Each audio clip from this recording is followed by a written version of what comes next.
Good morning class. आज हम लोग अपनी हिंदी पाठमाला आकृति का अगला चैप्टर पढ़ेंगे। हमारा अगला चैप्टर है मेरी माँ। इस चैप्टर का शीर्षक है मेरी माँ। इस चैप्टर से पहले हमने 2 चैप्टर आप लोग के साथ पढ़ा है। आप लोग इस चैप्टर को अच्छे से पढ़े होंगे। इसका संदर्भ प्रसंग व्याख्या भी हमने आपको PDF के माध्यम से भेज दिया था और इस चैप्टर को अच्छे से आप लोगों को रीड करके समझाया भी था। नानी माँ का संदूक, तो इस चैप्टर को आपने पढ़ा ही है, हमने इसे समझा दिया था। इसका एक्सरसाइज वगैरह भी हमने करा दिया था आप लोगों को। फिर हमारा दूसरा चैप्टर था कर्मशील बनो। इस चैप्टर को भी हमने आपको अच्छे से समझाया था कि किस तरह अपने कर्म पे विश्वास रखा जाता है और कर्म करने के बाद ही हमें फल की इच्छा करनी चाहिए। इस चैप्टर का भी हमने आप लोगों को शब्द अर्थ, क्वेश्चन आंसर सब भेज दिया है और ये जो एक्सरसाइज है, ये एक्सरसाइज भी आप लोगों को बुक में हम समझा दिए थे। तो हम आज अब आगे बढ़ेंगे दूसरे चैप्टर की तरफ। जो ये चैप्टर है मेरी माँ, इस चैप्टर को हमने पढ़ा है। एक क्रांतिकारी थे हमारे देश के, हमें आज़ाद कराने में उनका बहुत बड़ा योगदान था। उनका नाम था राम प्रसाद बिस्मिल। उनका नाम आप लोगों ने सुना होगा। राम प्रसाद बिस्मिल जी ने अपनी माँ के जीवन पर आधारित एक बात लिखी है। ये कहानी उनकी माँ की है। वो अपनी माँ के बारे में इस चैप्टर में विधिवत बताए हैं कि उनकी माँ कैसी थी। राम प्रसाद बिस्मिल जी हमेशा से अपनी माँ से बहुत प्यार करते थे। एक भारत माता और एक उनकी माता, वो दोनों में कभी अंतर नहीं किए थे। तो चलिए हम उनकी माँ के बारे में पढ़ते हैं। 11 वर्ष की उम्र में माता जी विवाह कर शाहजहाँपुर आईं। राम प्रसाद बिस्मिल जी की जो माता थी, उनकी शादी 11 वर्ष की अवस्था में हो गई थी। तो वो विवाह करके 11 वर्ष की अवस्था में ही शाहजहाँपुर आईं। उस समय ये नितांत अशिक्षित एवं ग्रामीण कन्या के सदृश थी। मतलब एकदम उस समय वो क्या थी, कहते हैं कि बिना पढ़े लिखे अशिक्षित थी, एक भी क्लास पढ़ाई नहीं की थी और ग्रामीण कन्या मतलब गाँव की लड़की के समान थी। शाहजहाँपुर आने के थोड़े दिनों बाद ही दादी जी ने अपनी छोटी बहन को बुला लिया। दादी जी की छोटी बहन थी, उनको दादी जी ने बुला लिया। क्यों बुला लिया? क्योंकि उनको माता जी के साथ रहना था। उन्होंने माता जी को गृह कार्य की शिक्षा दी। अभी 11 वर्ष की जो छोटी बच्ची है, उसे कितना पता होगा घर के बारे में, इसलिए उनकी दादी ने अपनी बहन को बुला लिया इनकी माँ को घर कार्य की, गृह कार्य की शिक्षा देने के लिए। थोड़े दिनों बाद ही माता जी ने घर के सब कामकाज को समझ लिया और भोजनादि का ठीक प्रबंध करने लगे। इनके कहने का अर्थ है कि थोड़े दिनों के बाद ही इनकी माता जी क्या की कि पूरे घर को संभाल ली, घर का सारा कामकाज अच्छे से करने लगी। मेरा जन्म होने के 5 या 7 वर्ष बाद उन्होंने हिंदी पढ़ना आरंभ किया। अब देखिए कितना लगन था उनके अंदर कि जब राम प्रसाद बिस्मिल जी का जन्म हुआ, उसके 5-7 साल के बाद उन्होंने पढ़ना आरंभ किया। पढ़ने का शौक़ उन्हें खुद ही पैदा हुआ। अब देखिए एक लोग होते हैं ना कि उन्हें ये लगता है कि हम क्या पढ़ लेते, हमें उनको पढ़ने का शौक़ था, इसलिए वो पढ़ने लगी। मोहल्ले की सखी सहेली जो घर पर आया करती थी, उन्हीं में से जो शिक्षित थी माता जी उनसे अक्षरबोध करती। देखिए जो आसपास की औरतें घर में आती थीं, उनमें जो लोग पढ़ी लिखी थी और जो लोग कुछ जानती थी, उनसे इनकी माता जी अपने आप को पढ़ने के लिए प्रेरित करती थी और उनसे पढ़ती थी और अक्षरबोध करती, मतलब अक्षर का ज्ञान करती थी कि कौन सा अक्षर कौन है और ये अक्षर कौन है। इस प्रकार घर का सब काम कर चुकने के बाद जो कुछ समय मिल जाता, उसमें पढ़ना लिखना करते। परिश्रम के फल से थोड़े दिनों में ही वे देवनागरी पुस्तकों का अवलोकन करने लगी। अब देखिए देवनागरी पुस्तकों का अवलोकन मतलब हिंदी की पुस्तक पूरा पढ़ने लगी। मेरी बहनों को छोटी आयु में माता जी ही शिक्षा दिया करते थे। इनकी जो बहनें थीं, उनकी बहनों को भी इनकी माता जी ने ही घर पे शिक्षा दी थी। जब मैंने आर्य समाज में प्रवेश किया तब से माता जी से खूब वार्तालाप होता था। उस समय की अपेक्षा अब उनके विचार कुछ उदार हो गए हैं। यदि मुझे ऐसी माता न मिलती तो मैं भी अति साधारण मनुष्य की भांति संसार चक्र में फंसकर जीवन निर्वाह करता रहता। शिक्षादि के अतिरिक्त क्रांतिकारी जीवन में भी उन्होंने मेरी वैसी ही सहायता की। अब देखिए, उनकी माताजी ने उन्हें प्रोत्साहित किया कि देश को आज़ाद कराने में जो क्रांतिकारी लोग हैं उनका साथ वो बखूबी दें। इसमें उनकी माताजी ने उनका बहुत योगदान दिया। जैसे मेजनी की सहायता उनकी माताजी ने की थी।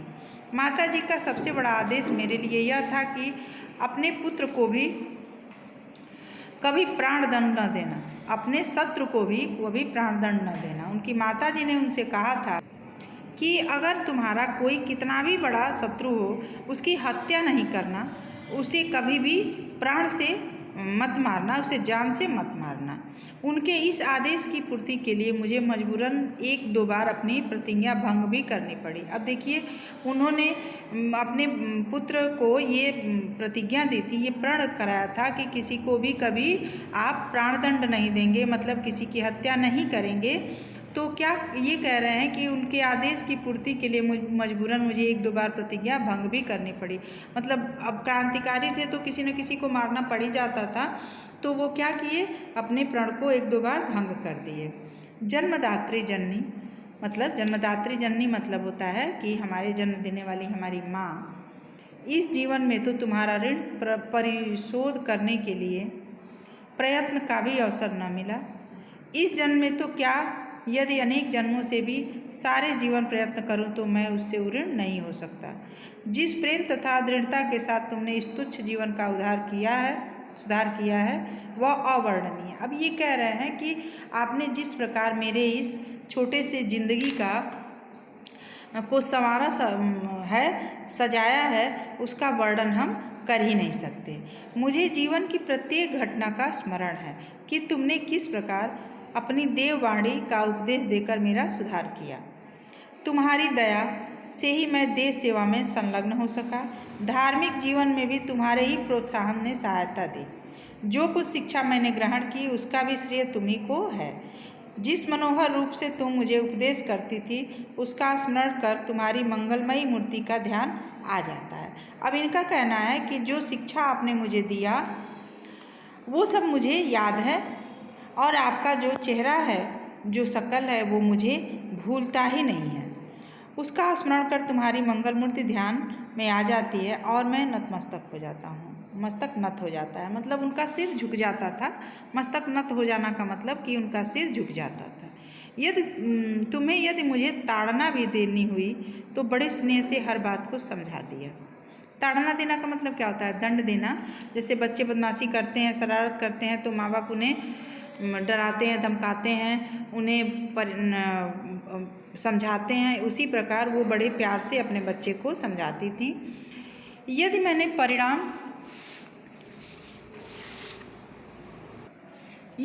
परिणाम अच्छा न होगा। जन्मदात्री, तुमने इस शरीर को जन्म देकर केवल पालन पोषण ही नहीं किया बल्कि आत्मिक तथा सामाजिक उन्नति में भी सदैव हमारी सहायक रही।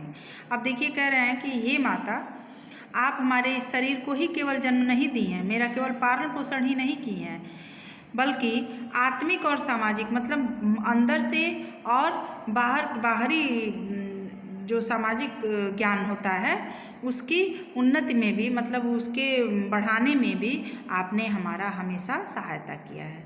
जन्म जन्मांतर परमात्मा ऐसी ही माता दें, यही इच्छा है। अब ये भगवान से कह रहे हैं कि हे भगवान, जब हम जितने जन्म पैदा हों उतने जन्म हमको ऐसी ही माता दीजिएगा, यही हमारी इच्छा है। महान से महान संकट में भी तुमने मुझे अधीर न होने दिया। अब कह रहे हैं कि देखिए, महान से महान मतलब बड़े से बड़े संकट में भी आपने मुझे कभी भी अधीर न होने दिया। मतलब कभी भी क्या कहते हैं उसको, मतलब कि मुझे कभी परेशान नहीं होने दिया, हमेशा मेरी सहायता की, हमेशा मुझे समझाया, सदैव अपनी प्रेम भरी वाणी को सुनाते हुए मुझे सांत्वना देती रही। तुम्हारी दया की छाया में मैंने जीवन भर कोई कष्ट अनुभव नहीं किया। देखिए, जो अपनी माँ के पास रहता है वो कभी भी कितना हो संकट में रहे, वो कभी भी अपने आप को अकेला नहीं महसूस करेगा और कभी कष्ट का अनुभव उसे नहीं होगा। इस संसार में मेरी किसी भी भोग विलास तथा ऐश्वर्य की इच्छा नहीं, केवल एक तृष्णा है, वह यह कि एक बार श्रद्धापूर्वक तुम्हारे चरणों की सेवा करके अपने जीवन को सफल बना लेता। किंतु यह इच्छा पूर्ण नहीं होती नहीं दिखाई देती और तुम्हें मेरी मृत्यु का दुखद संवाद सुनाया जाएगा। ये कह रहे हैं अपनी माँ से कि देखो माँ, मैं चाहता तो हूँ कि मैं तुम्हारे पास रखकर तुम्हारी सेवा करूँ, लेकिन यह हो नहीं पाएगा क्योंकि मैं भारत माता के लिए अपने आप को समर्पित कर चुका हूँ और जब मेरी मौत का समाचार तुम्हें सुनाया जाएगा तो मुझे विश्वास है, कह रहे हैं माँ, मुझे विश्वास है कि तुम यह समझकर धैर्य धारण करोगी कि तुम्हारा पुत्र माताओं की माता भारत माता की सेवा में अपने जीवन को बलि की वेदी भेंट कर गया।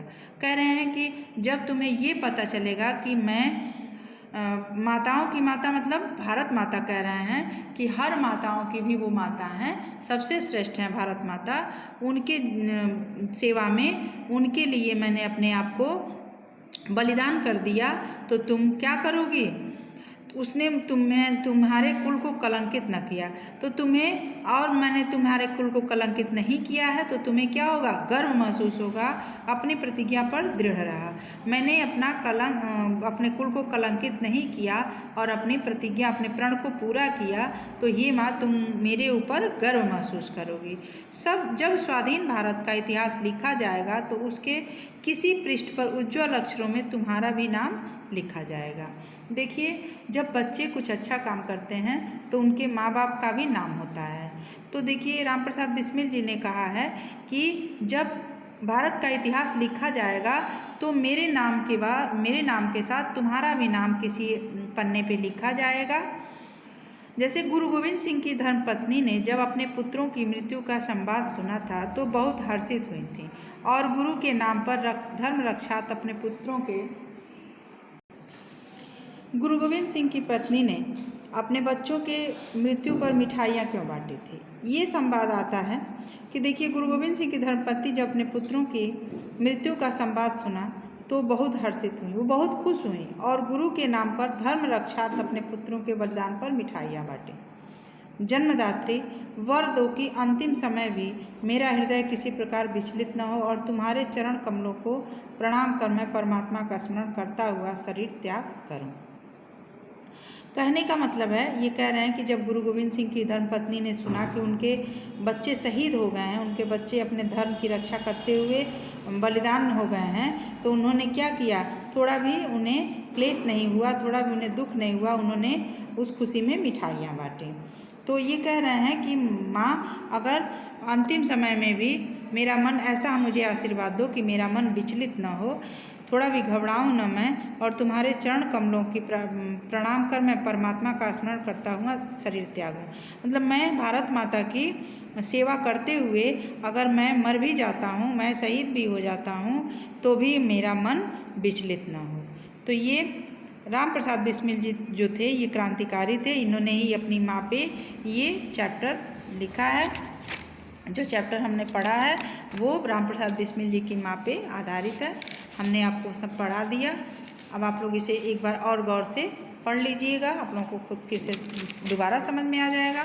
अब हम आगे बढ़ते हैं शब्दार्थ की तरफ। ये शब्दार्थ आप लोगों को अपनी नोटबुक कॉपी में लिखना है। नितांत का अर्थ होता है पूर्ण या अधिकतम। अवलोकन का अर्थ होता है देखना या प्रेक्षण। सांत्वना का अर्थ होता है दिलासा या तसल्ली। जन्मदात्री का अर्थ होता है जन्म देने वाली, मतलब माँ। सदृश का अर्थ होता है समान। स्नेह का अर्थ होता है प्यार या अनुराग। प्रतिज्ञा का अर्थ होता है वचन या प्रण। स्वाधीन का अर्थ होता है आज़ाद। तो ये हमारा शब्दार्थ है।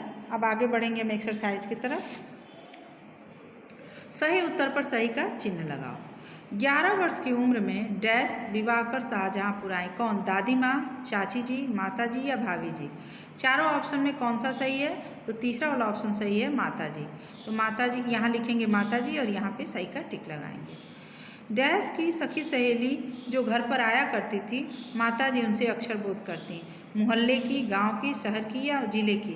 तो हम पहला वाला ऑप्शन हमारा सही है, यहाँ लिखेंगे मोहल्ले। मोहल्ले की सखी सहेली, तो यहाँ मोहल्ले के सामने सही का टिक भी लगाएंगे। जैसी मेजनी की सहायता उनकी डैश ने की थी। किसने? सहेली ने, माता जी ने, नानी जी ने या दादी जी ने। तो हम लिखेंगे माता जी ने। माता जी पे सही का टिक लगाइए और यहाँ भरिए।